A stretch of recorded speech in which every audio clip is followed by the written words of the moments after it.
Welcome to the Live Wildly podcast, a space where we explore how to live our wildest expressions while nourishing our hearts.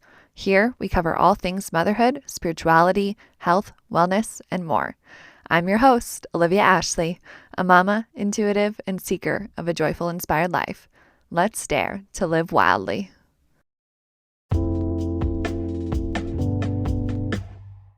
Hello, and welcome back to Live Wildly. I'm so happy you are here, that you press play, and that you are joining me today for this really special conversation.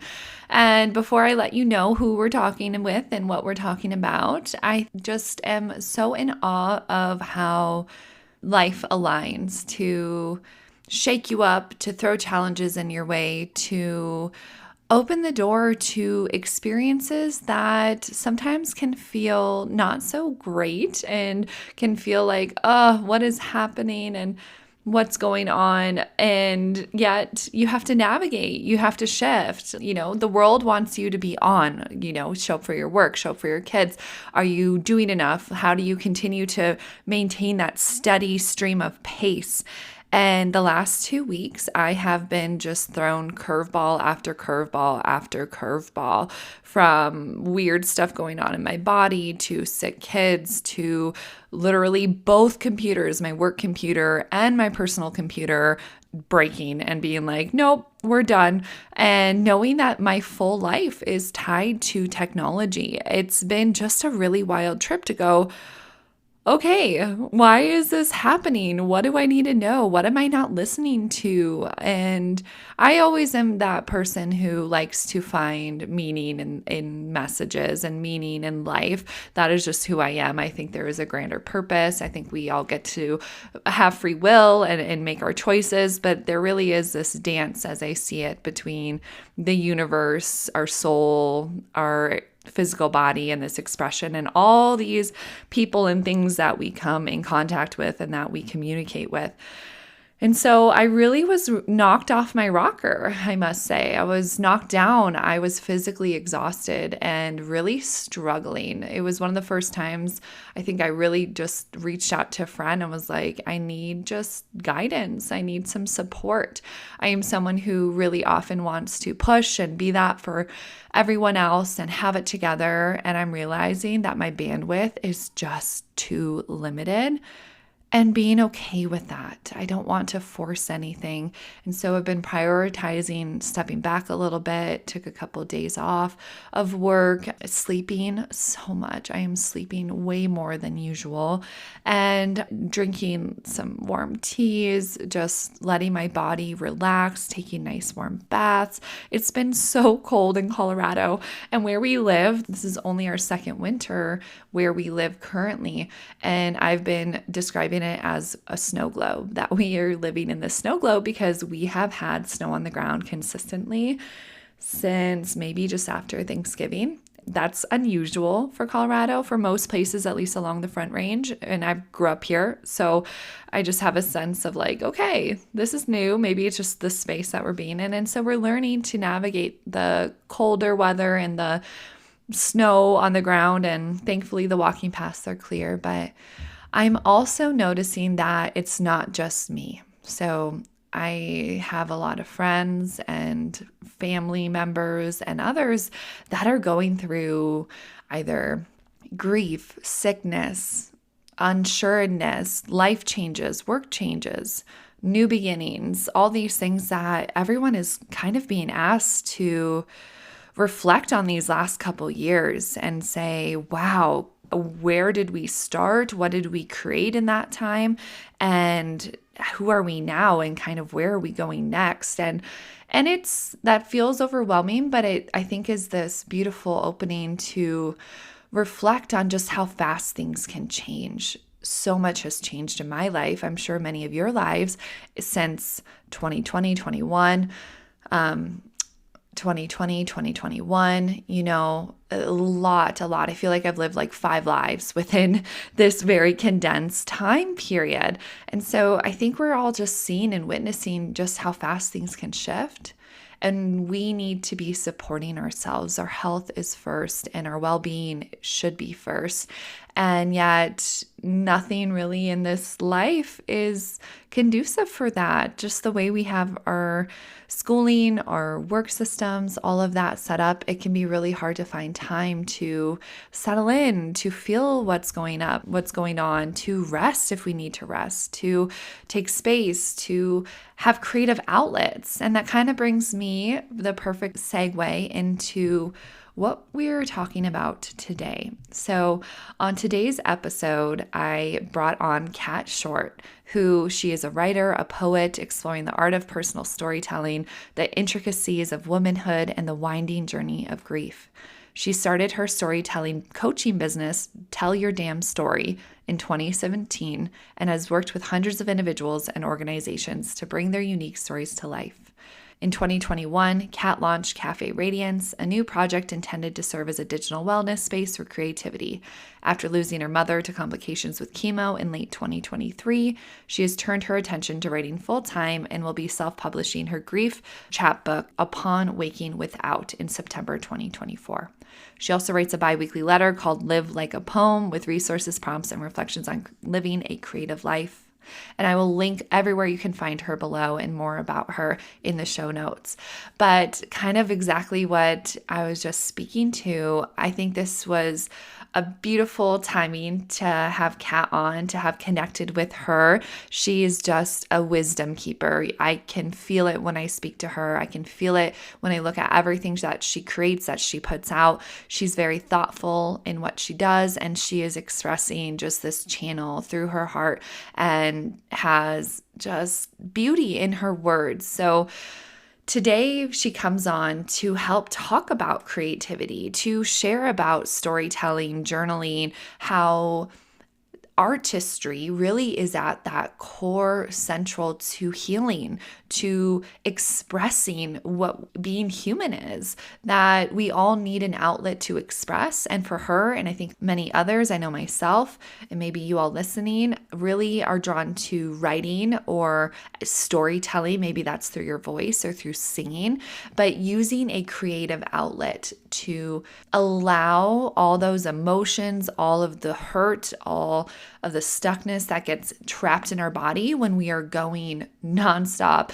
I think most of us are living, especially if you have children, even if you don't, if you're a full-time worker, it's just kind of go, go, go, right? I always measure my life of like, wow, it's Groundhog Day every day. A little bit changes each day, but for the most part, it's consistently asking me to show up, to be here, be there, and continue on.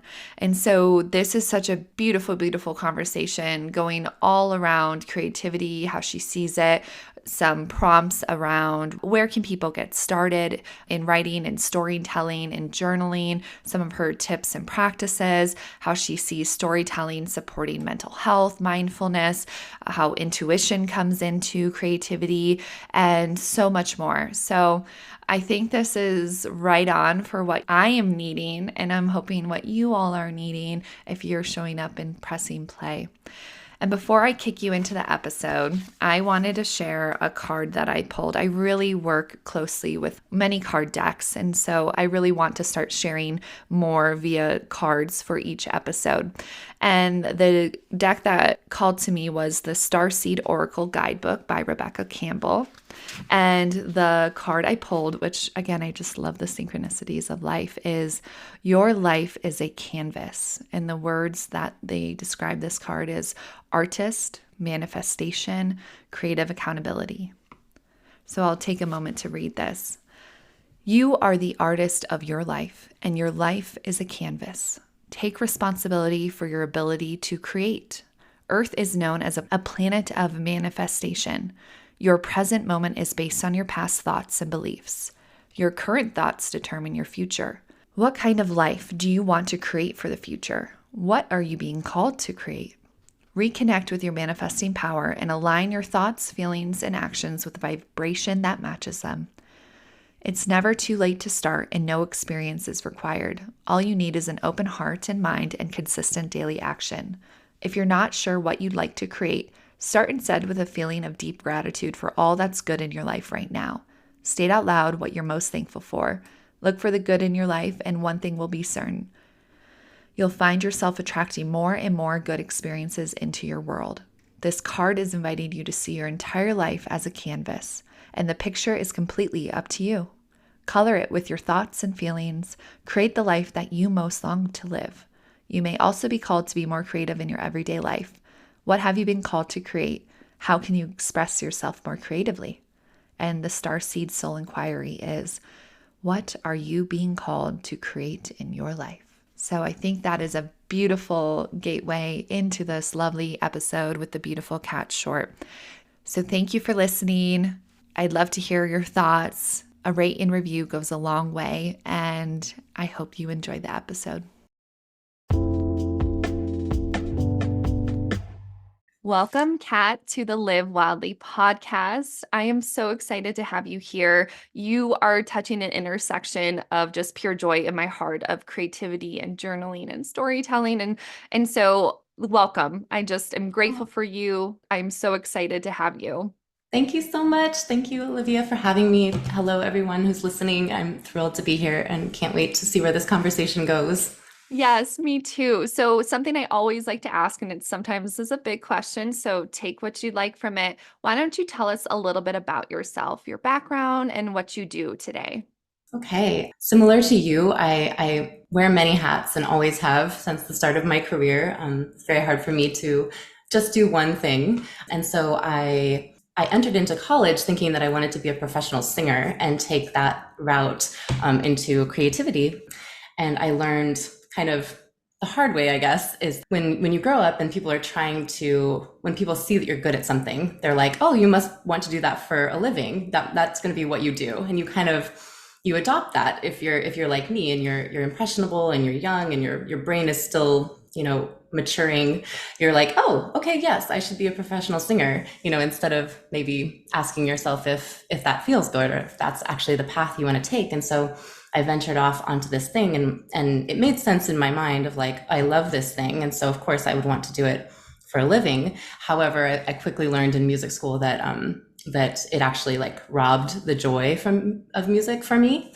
And that was a really far fall because that was kind of my plan. And I fell into a deep depression and kind of lost sight of the meaning of my life for a while at a pretty young age. I was 17, 18. So I entered into college pretty young. And I think that kind of set me off on this path of really, really asking myself and also studying the ways that the stories we tell ourselves, the stories we tell the world, the importance that creativity has in our life and how we balance monetization, how we balance like integrity, like true artistic integrity of creating something just because it must be created versus creating something to sell it or to appease like a massive audience and like finding kind of the balance between that. And so I've explored many careers. I've worked in tech, I've worked in nonprofit sphere, I've worked in retail, fashion, all kinds of things. And I have found myself now in my 37th year of life, kind of entering into a new season of what I'm calling like creative stripping, which is doing a little bit less outward facing work for creativity and more actually generating a book, which is just feeling like it really needs to come through me now. So it's a learning process for me of trying to carve out what a creative life looks like when you're kind of like holding yourself accountable to something like a body of work, like a book. And so I'm on that journey right now. Oh, I can totally relate to so much that you shared. And I have many threads I want to pull. And I'm so excited for your book. That's a dream of mine and hopefully sooner than later. But finding that balance, and especially when you have your own business and you are the only one you're accountable to. Yes, you have your clients, but you're running that ship. And I also love hearing that you're slowing down to take space and find that space for creativity.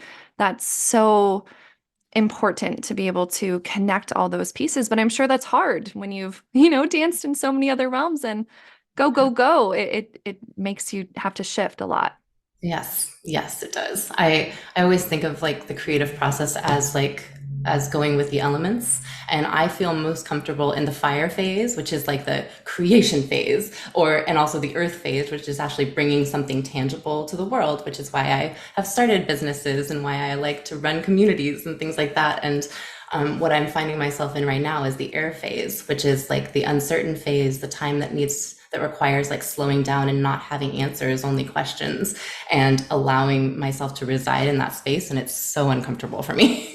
Oh, yes, that's so beautiful though to also look at it in that sphere in that way. But gosh, yes, I think this year feels a bit like we have all the pieces and we need to learn to trust. How can we trust ourselves a little bit more and dance in that discomfort? I keep bringing the word dance back because I that's how I see it. And I love that idea of can we dance in the discomfort because it kind of removes that firmness or tension of, oh, I have to do this. It's, can I do this? Can I explore this? Can I flow in this? And that's what it feels like you're stepping into. Very much so. Yeah. Yes. Y- Like being open to receive, instead of like constantly trying to make something or make something happen, to like opening up to the receptivity of creativity and stillness. Like in stillness, so much comes through, especially like creative inklings and intuitive nudges and things like that. But if we don't give ourselves the stillness, then we can't hear those things and there's nothing then to generate. Right? Yes, it's a huge piece. It is that ebb and flow and that push and pull. And so I'm excited to hear more and look for your book here in the future. And I just wish you the best on that journey because that is a big one to birth a book. It's wonderful and all of your wisdom and it feels so right. And on that thread, I'm curious. So, you talked a bit about thinking you will be a singer and having to navigate and move through a lot of different hats and roles. So, where did writing and storytelling really come into your life? Was this something you always kind of enjoyed, or what was that inspiration and your interest to really going towards this route and creating a career around it? Writing had always just been kind of just a thing I did. I didn't necessarily like write to tell stories. I didn't necessarily write so that anyone else would see it. It was a lot of like digesting my life on the page. But apparently, when I was 6 years old, my mom found a little printout that my teacher had done, and they like asked us, "What do you want to be when you grow up?" And I said, I'm going to be a poet." And I Oh, don't even know if wow. I knew what a poet was when I was 6, but some part of my like tiny little brain thought like had the insight to put that into the world as like and claim it as mine, which I still think is kind of amazing because now many decades later I'm finding myself at that doorstep and it's like wow, I had to take a long journey back to what I knew at 6 years old. So yes, writing has always been just a life force energy for me. When I'm not writing, I'm not processing my life in a way that allows me to move forward in a healthy way. And I've noticed that, like even if it's just journaling, even if it's writing to something like a book, if I it just feels like it has to be a flow. Like whatever's happening in my body has to have like this channel out through my hands onto the page, or else it just gets stuck and kind of starts cycling inward. And I think we all know where that goes. That's what leads to the anxiety and depression and uncertainty and just some of the darker things that can happen when we're not expressing ourselves in the ways that really allow us to go through the world and process and alchemize what is happening to us in a healthy way. So That's so beautiful, everything you just said. And I can relate so deeply as someone who has written to express myself too, that that's always been my mode. But a lot of people don't find that, or we struggle to find that. And not to say writing is going to be for everyone, but I think there's a magic for most of us if you're human and processing and writing and telling your story. And so that brings me to your beautiful business, Cafe Radiance, which you describe as a wellness studio for your creativity. And your mission is to bring connectedness, joy, and resilience to the world through authentic storytelling. And I think that's just like, oh, that feels so beautiful. Can you share a bit about that and how that came to be? yeah, Cafe Radiance was born of another time like the one I'm experiencing now, which is always it always makes me a little excited to see what will come of these kind of in between phases. And so right before I turned 35, I kind of decided to make something happen and go to Paris and live there for a month by myself. And it had been a lifelong dream of mine. And COVID was kind of like some of the things around COVID were lifting, and it seemed like we didn't know what was going to happen in the future. And so it was like, why not try to make it happen now? And so I went to Paris and just had a really beautiful, transformative experience. I had been running my storytelling coaching business for about 5 years before that. And I was feeling just like a nudge to shift and do something else. And I remember I was walking along one of the beautiful Paris streets, and most things were still closed due to COVID. But this yoga studio was. I walked past the yoga studio; it was closed, but a sign in the window just had their schedule, and I was looking at it, and all of a sudden, like, I just had this thought of like, I really wish there was something like this for creativity. And it was just like poof, and like I thought it was going to be a blog, and then I was like, maybe it needs to be an online platform, and it has since evolved into many more things. I launched an app middle of last year in May, and and to be perfectly transparent, I have learned so much about the app creation world, and actually learning that as as much of a tool and a resource as it is, I don't actually love the experience of running an app. And so to anyone out there who is trying things and discovering that maybe they don't like that particular like journey, take it from me that like I think that's all part of the creative process. And so with Cafe Radiance, it's going to be shifting this year into something more accessible, something that requires us to spend a little less time on tech. And I'm not exactly sure what the next like iteration of it is, but it is my baby, and I just love it so much. Like the ethos of it is just like the core of my being.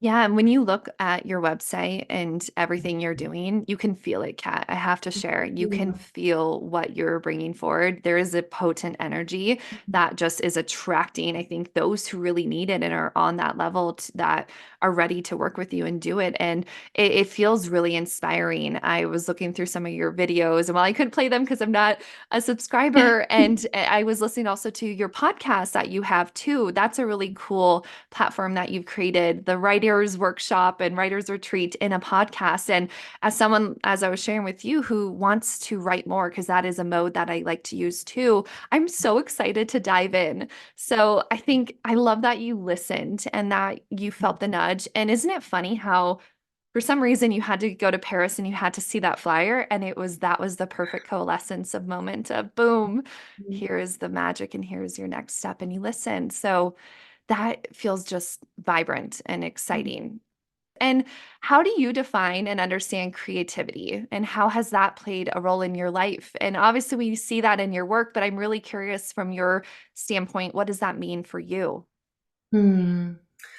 I think that that a lot of times when people think of creativity, they think of the actual finished product of it, like the painting or the book or the musical piece. But I actually think that creativity is a way of life. It's a way of moving through the world, a way of allowing yourself to remain kind of raw and unjaded and open to what is being offered to you in the moment. And so it is very much a dance. It is very much a conversation you're having with life.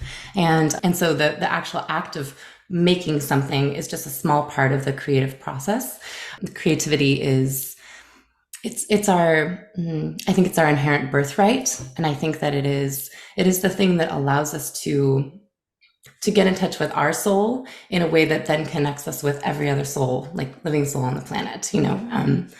I think that's why artistry will never go away. Artists will always be like a viscerally important part of our civilization and our societies, is because it is it's like I guess in America, if you thought of it, like America is like a house, and the artistry is the plants and the art and like the beautiful curtains and the light streaming in, and we have to have those trappings in order to find balance between this hard masculine kind of like productivity and creating a life and being responsible and being adults and being successful, and also having these softer touches and expressions and ways to integrate and be in the world, so that all the pain and all the loss and all the joy can really like live inside of us without crumbling us or destroying us. I think without art, our ability to create it and also our ability to consume it, I think that we wouldn't make it very far. you know Yes, I can definitely relate to that and understand that. And that was such a beautiful picture you just painted of that visual of a house and everything that goes into it. And we need both sides, right? It's all important, but if we were to lose that, oof, I don't want to imagine that type of life. It is something that is just inherent to us as beings and creativity in our life force.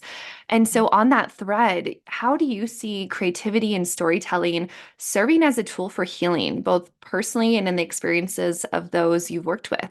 Mm, that's a beautiful question. I think that as human beings, we're meaning makers. You know, we're the ones that are able to have an experience and make it mean something about us, something about the world, something about our life. And that can be beautiful and that can also be destructive depending on what we are making the meaning of. And I think that that authentic storytelling and learning how to tap into more so like the story that's living inside your body and less the one that's living inside your head is where the healing truly happens. Because when something hurts us or harms us or we lose something, that is an emotion that resides in the body. And in my experience, the only way to actually let that emotion express itself and release is through some sort of creative act, whether it is yoga, movement, creative movement, whether it's writing, singing, walking, like humming. There's so many practices and it can be different for everyone. But I think that it really is like a medicine cabinet for healing, because if you know the modality that allows you to really express what is living in your body, you can make something beautiful out of it. Whether even if that's just resilience and the simple act of like accepting something, that something hurt you and that it left an impact and that you're going to be okay and you're moving through it, and just like acknowledging and witnessing yourself in the process of life, I think is where the healing comes from. Yeah. Oh, again, I'm just in awe of your answers. Thanks. I just want to listen to you talk more. It's so beautiful. You strike it. You really do. You strike this beautiful space of tangibly expressing exactly that. That makes so much sense. And I think you covered a little bit of this, but how do you see this intersection of mindfulness, resilience, and storytelling really playing now and in the future to support people, especially in this time of life? And again, you shared a little bit, but why is this so important? Why do we need this right now and need to remember and cultivate these practices of creativity, of journaling, of whatever that modality is for people? How do you see that? I see that as it feels like we are in an era of immense consumption. Like at every moment, our eyes are consuming things, our ears are consuming things, our bodies are consuming things, like our skin, the pollution in the air. We are constantly like taking things in, and more so than at any other time, and more so, honestly, than we probably have the capacity for.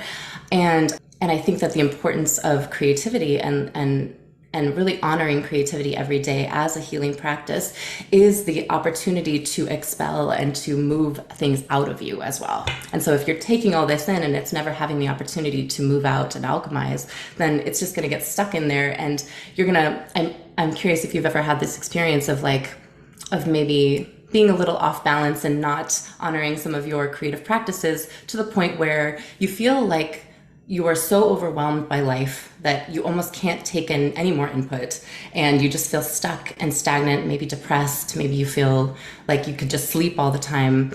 And from what I found from working with clients and in my own process is that all that means is that I'm not expressing. So things are too like I'm up to the brim with consumption, and I need the flow out so that I can keep my channel clean, so that I can then hear my intuition again. Because that's the worst feeling, when you just actually don't know how you feel, or you don't know what you want, or you don't know what the right step is, because your channel is so clogged up with all this external input that that you can't hear yourself and you can't feel yourself. And so a creative practice, simply put, is just a way to clean and clear that channel so that you have this beautiful conversation with life in a way that allows you to move forward in ways that honor what is actually true for you and your heart and your spirit. So Yes, that makes so much sense. And I'm right there. And this is like, I needed this today because I can just express back. Yes, I can, I know exactly what that feels like. I'm in that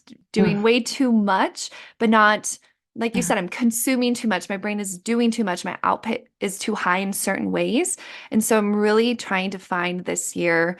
I know I am capable. And it's not that I want to work more. But it's how can I find that balance of sorts that lets me express and create and do what I need to do in the roles that I play, but then allows for fun and play and painting and dance and whatever that looks like, journaling, because it is that balance. And I think sometimes, at least for myself, I struggle to prioritize that. That's where I lose sight. The kids come first, my job comes first, that comes first, and then there's nothing left.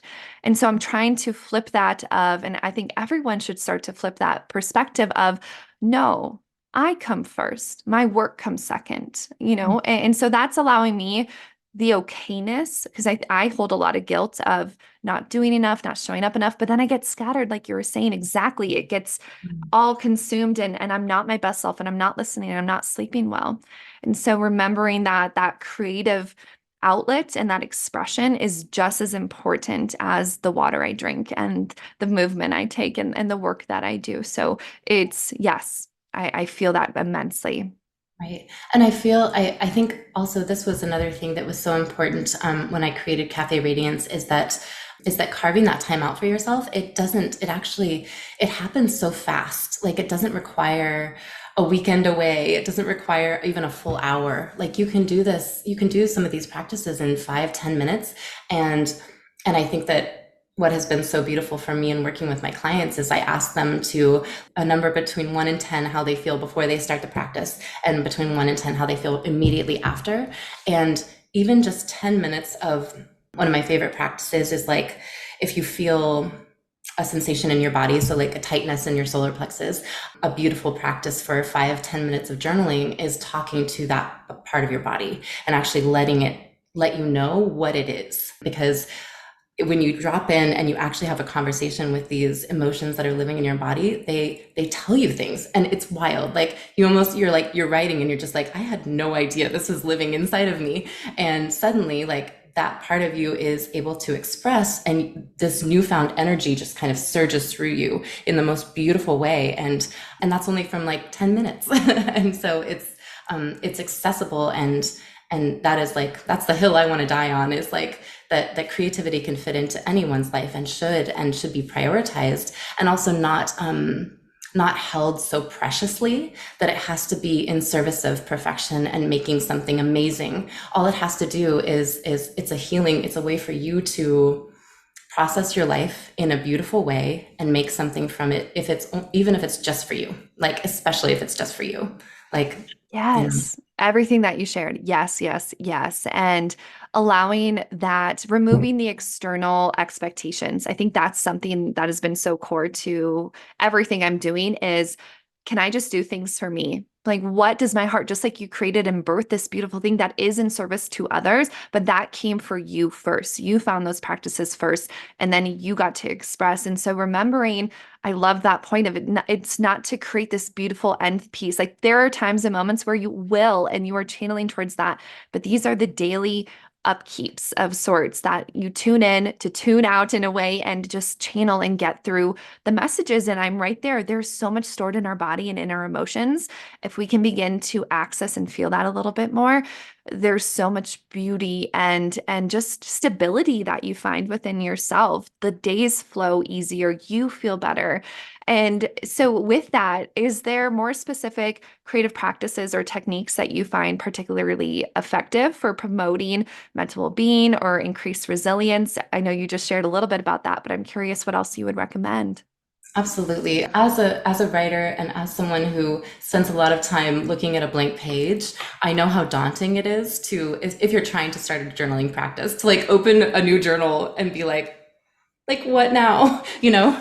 And so some just really easy ways to step into a practice is just at the top of your blank page, just write what's alive, question mark, and just let whatever wants to come out. Another practice I love is some people really love to like doodle, and like doodling your way into a page. So like drawing a little like person walking into the page and like kind of letting that inform some of the writing, and then a little doodle at the end to like walk yourself out of the page. Holding containers is a really lovely way. So lighting a candle at the beginning of your journaling time, blowing it out at the end. Little things that trigger your system and your nervous system to know that it's safe to like relax and give and create, and to drop from the head into the body and into the kind of the heart space. Another way that I love is the conversations with the body. So if you're having like intense knee pain, like having a conversation with your knee and like letting it speak to you. Another one that I think is really important right now is a grief writing process that I am that has been saving my literally saving my life lately. My mother passed away in September from not from cancer, but from complications with chemo, and it was very unexpected. And I'm fortunate enough to say that I had not experienced a loss of this magnitude yet in my life, and my journaling practice has saved me, and it has deepened my connection with myself, but also her spirit. So I've been doing an exercise where I ask my mom a question on the page and she writes me an answer. And it's wild. It's like it almost like some of her like her mannerisms and like her ways of speaking will come out on the page, and it feels like she's actually communing with me. And it's so deeply healing to feel like I still have some sort of a channel, even if it's just something living in me, to this person that was my favorite person and is no longer here. I think we are in such a grief time. You know, there's just so much loss. Loss is happening at every moment of every day, both globally and, you know, right at our doorstep. And to be able to commune with our grief and commune with those that we've lost, even if we can't physically talk to them, is such a healing practice. So I wanted to name that as something that has really served me so well. Hmm. I'm so sorry too. I had a very similar experience and I know exactly what you're saying. That magnitude of loss is just, it's a hole that you don't expect and you don't know how to handle it. And thank you for sharing about that and also your practice because it is needed and to find the tools that everyone was going to have a different reaction and need, but there is such a deep connection that we can find to them afterwards and that can feel so comforting. And I keep hearing dreams.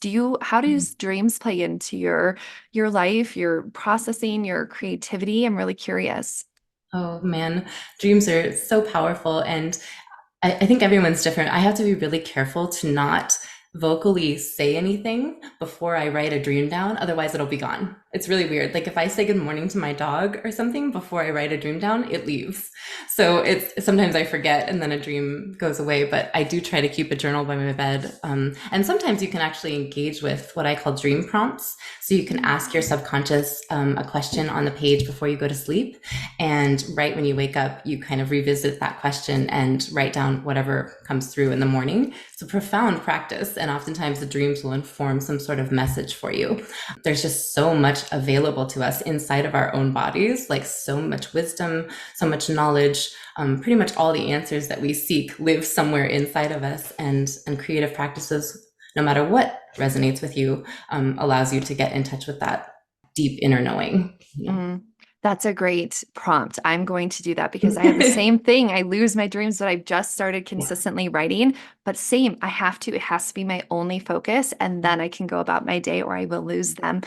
And I'm curious for those who are looking to maybe they feel like there's a story to be told or they're wanting to journal or but like they have no background, they have not started ever and they're feeling a bit of where do I even begin and what is the story that's wanting to come through? What would you recommend for that person? What is just, like step one of getting used to expressing and feeling and yes, creating? Mm. That's a wonderful question. So you know, writing really agrees with a lot of people, and some people it's almost impossible to tell their stories right away on the page, you know. And so something that I found to be incredibly helpful, actually for myself too, when I'm trying to get a story down, is I actually record it.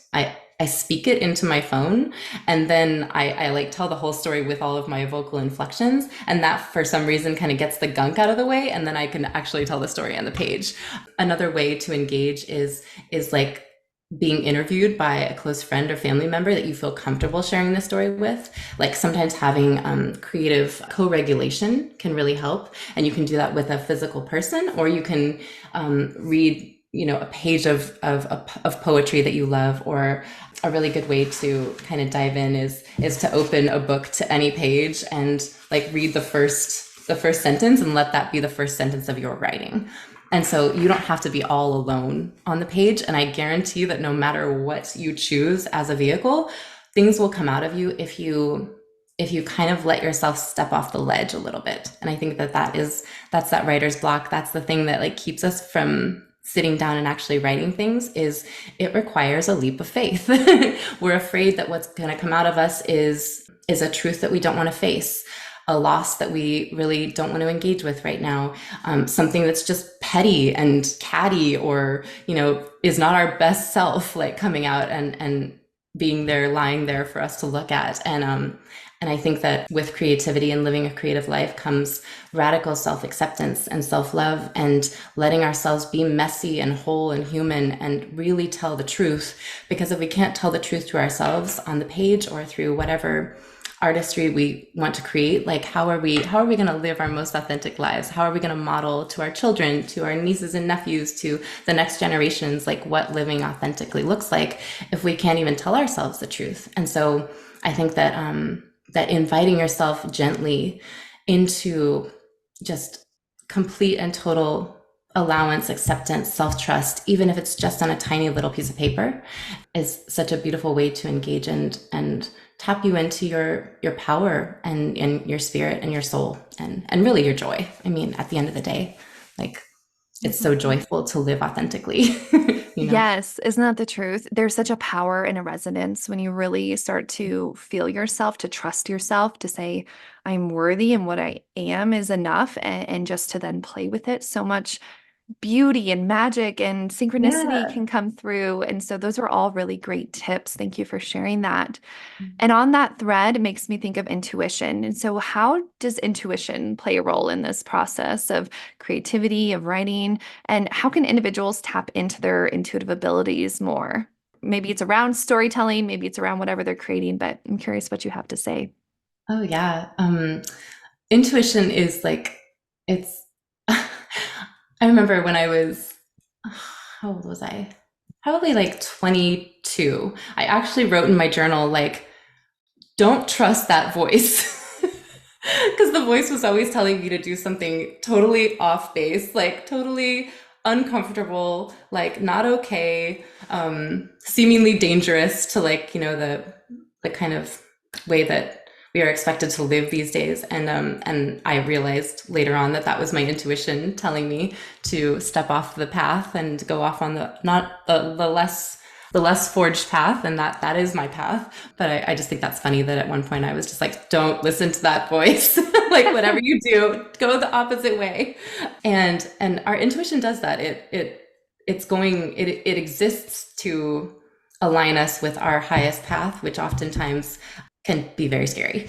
And a great way to tap into your intuition is doing kind of off the cuff morning writing, like Julia Cameron's morning pages, where you basically just let whatever is inside of you just pour onto the page. And sometimes it's just laundry lists, sometimes it's grocery lists, sometimes it's like profound statements that come out on page 2 after a bunch of rambling has happened. And something that I like to do when I do kind of like stream of consciousness writing is I do the stream of consciousness, I put it away, and then the next day I reread it, and I take a highlighter and I highlight parts that are that feel like my soul is speaking to me. And that's just an easier way to get those messages, and also not read it right after you write it, so that you're not in a place of judgment of like, ugh, like I can't believe that like I wrote all this crap, like this is terrible.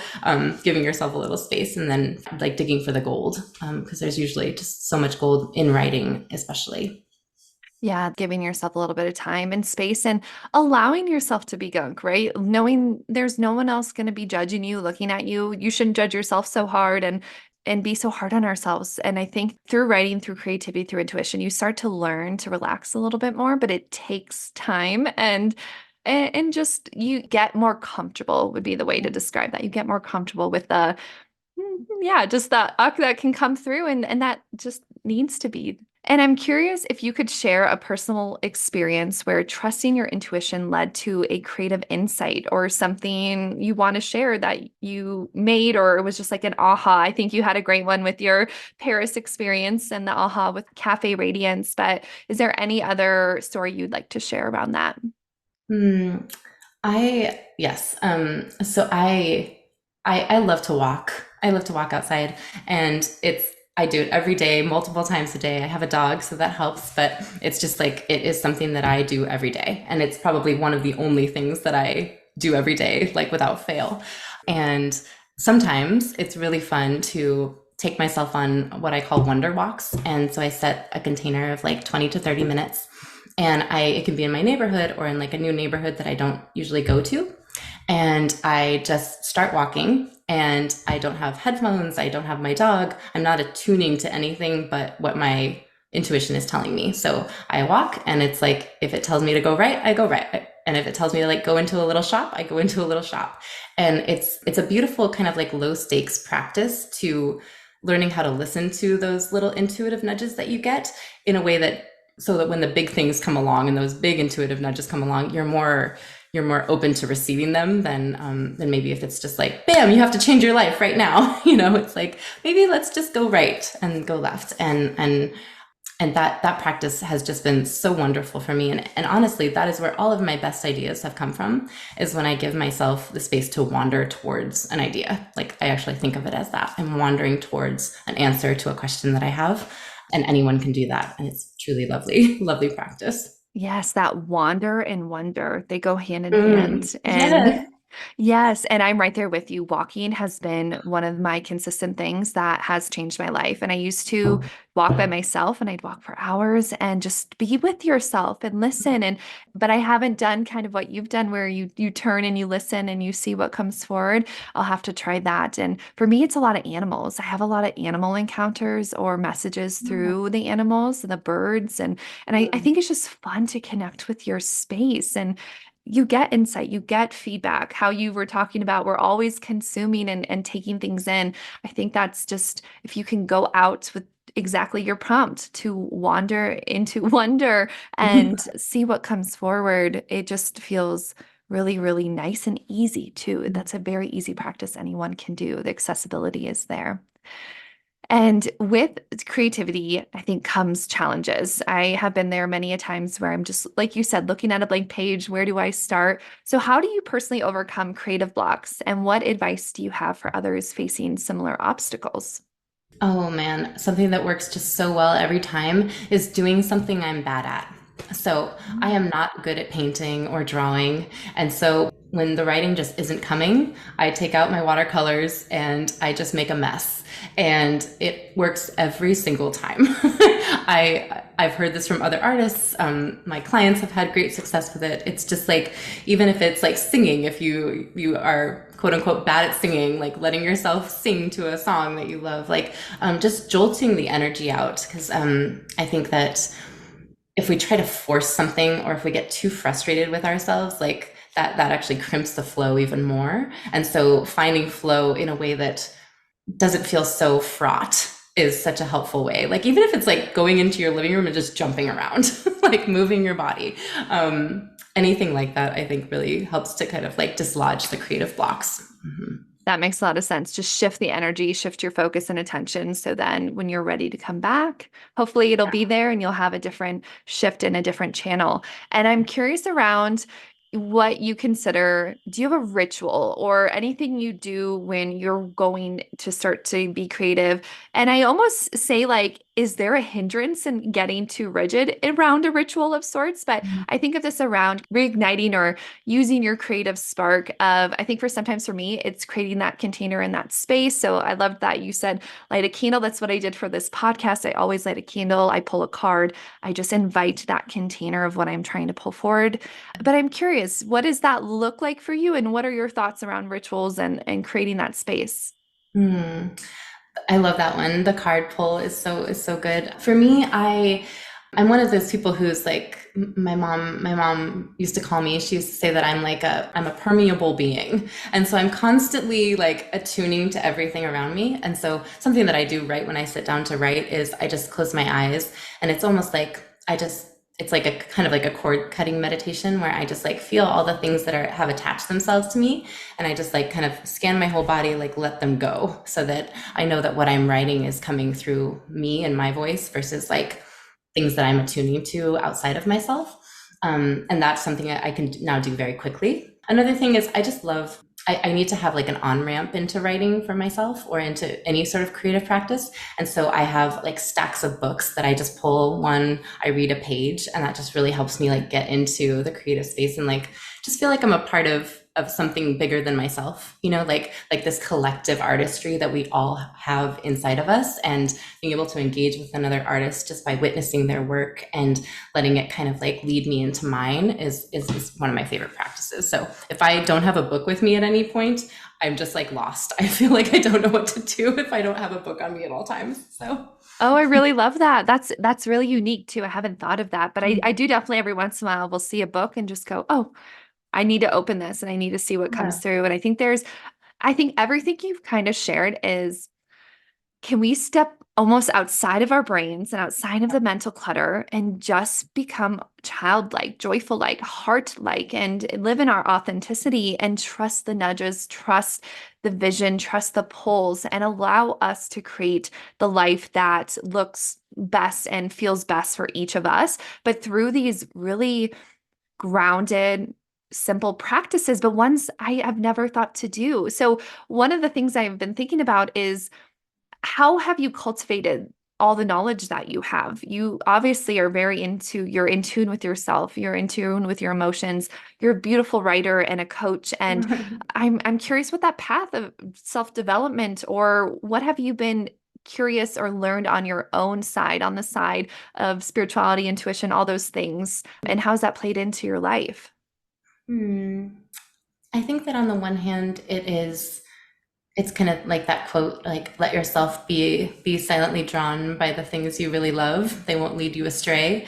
Like I think my fascination with the creative process and creativity in general is very much just something that I love. I love to study it. I love to teach it. I love to explore it. And it is just something that I've always just felt like a magnetic pull towards. And on the other hand, I think that it has also been a vehicle for self-preservation and resilience for me, in the hardships of life and the losses and the heartbreaks, the failures, the moments when everything just feels like it has crumbled to the ground, and there's nothing left and I have to rebuild from scratch.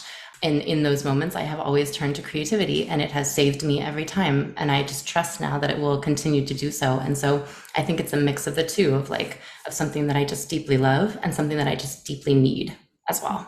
Mhm, mhm. So that's really beautiful. And as you continue your journey, what kind of legacy do you hope to leave through your storytelling and your creative entrepreneurship? Hmm.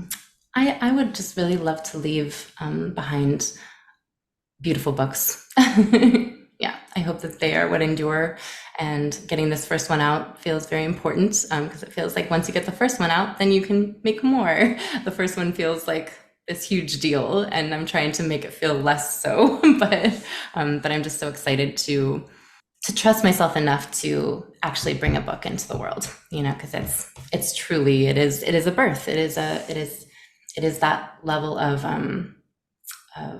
gestation and intentionality and self, like a self honoring. Yeah.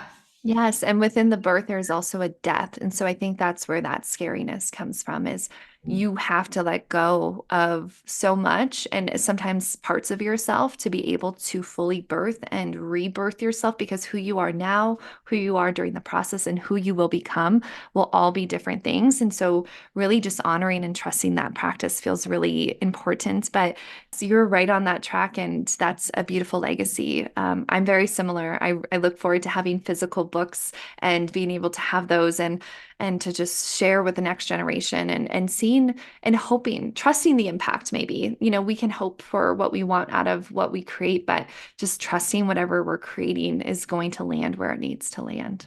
Right, right. And just thinking of like I'm so excited to read your book when you decide to write one. But just, like the books that mean so much to us, like I can think of so many books that just they've raised me, they've raised me to be the person that I am today. And the thought of a book that I write, like having that impact on even one person, just it makes it all worth it. It just makes it all so like worthwhile. Yes, I'm completely lit up and just feel so held and so supported. You are living so authentically and so through your heart. And I'm so excited to look and keep watching everything that you're doing. And before we move into the wild heart questions, which will close us out, I want to ask, how can individuals use storytelling to create a lasting impact and contribute positively to the collective narrative of humanity? Big Mm. question, Ooh, but that's a big question. I think it culminates everything you just shared. hmm I think you're right. I think that that it's really important in this moment, in this period in time, to speak from your heart, and to share the truth of what you're experiencing and how the things that are happening in the world are making you feel. I think that kind of the day and age of like the perfectly curated feeds and just having to have everything so on brand. I think that we're moving away from that, and we must, into a space of more authenticity and more real truthful storytelling. And so I think that any way that you can take a small step towards like sharing yourself more authentically, both online and just in your day-to-day life, is going to have a profound ripple effect on the whole world, and everyone has access to doing that. And so it's just how you choose to live authentically, speak authentically, storytell authentically in your own life, and trusting that that will have like a lasting ripple effect in the positive direction that we need. Yes, yes, exactly that. Thank you for your wisdom and that insight. That feels so right and so good. And so I always ask a few wild heart questions to close us out. And currently, I'm curious, how do you live wildly? Hmm. I think one of the things that I love about myself is that I never stop fighting for my joy, and I never stop prioritizing it and inviting it into my life. And so I think that that is how I live wildly. Like even when the world tells us that we should be feeling a certain way, like really honoring the fact that I want to feel joyful, even in the hard moments and the sad moments. Like I think that that is how I live wildly. That's lovely. Yes, and that takes tenacity and that takes courage to find your joy and not slip into the hardships and be stuck in those feelings. So that's a really just a commendable effort. Like, wow, I'm so impressed, and that's a beautiful reminder from a lot of us to hear too.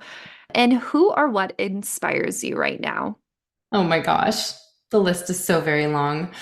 I just have a deep love for artists in general. Like I could name off a bunch of them, but I just love the experience of witnessing anyone in their artistry. And artistry is not just like artists who make, things that we consider art. Like I consider you to be an artist, that at some working as a director of operations, and like that is artistry. And I just anyone who is kind of lit up by something that they are doing in their life as an artist, and that is what inspires me every day. Like I love the man down the street who like he's very artful with walking his dog, and I just like that delights me and inspires me. And the people who like tend to their gardens, and there's artistry everywhere, and so I'm just so inspired. And as long as I am zooming in enough to like witness people in their artistry, like there will be an endless source of inspiration for me.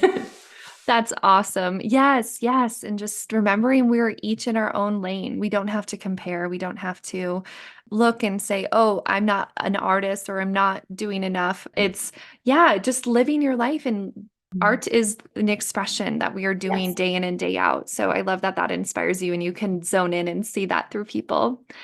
And what is an intention of yours in 2024? To finish writing my first book. Yes. There you go. I would say to publish my first book, but I think I just want to finish writing it. That's the intention. I love that. That's a big goal and you're well on your way, I hope. And you're already speaking it into existence if you haven't started writing it, so you will definitely do it. Thank you. Yes. So can you tell us about your work and where people can find you a little bit more? Absolutely. As I mentioned, things are kind of shifting, and I'm creating new shapes for Cafe Radiance. But you can land on my kind of digital home, which is catshort.com, and that will tell you about me, about some of my work, and also a way to join my newsletter to kind of get updates for when this kind of next evolution of the program is complete. So, yeah. That's wonderful. I will link all of your information below in the show notes for you listeners. And Kat, thank you so, so much from my heart to yours. I adore you. You are creating so much brilliance and beauty in the world. And I hope and I know that this is going to come through in this podcast, but I just wish you the very, very best on your journey. And I'm excited to continue to watch you flourish because you really, truly are. Thank you, Olivia, and thank you for the beautiful work you're doing in the world, like all of it. It's just amazing. Like I'm so happy to have met you and hope that we can see each other in Colorado soon. Yes, we are prioritizing that. We will Yeah. definitely do that.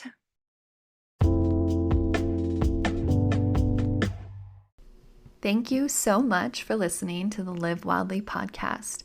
If you enjoyed this episode, please rate and review the podcast on Apple Podcasts or on Spotify. It goes a long way to helping gain new listeners and fills my heart to see your reviews every time it comes through. It just keeps me inspired and going on this journey. And if you'd like to learn more or follow Olivia further, you can check me out at www.olivia-ashley.com. And just there's a lot there that you can check out and you can learn more about the podcast episodes. You can also follow along on Instagram at Wildly Olivia or at Live Wildly Podcast. So thank you so much for tuning in. I appreciate all of you listeners, and I hope you have a wonderful rest of your day. Thanks again.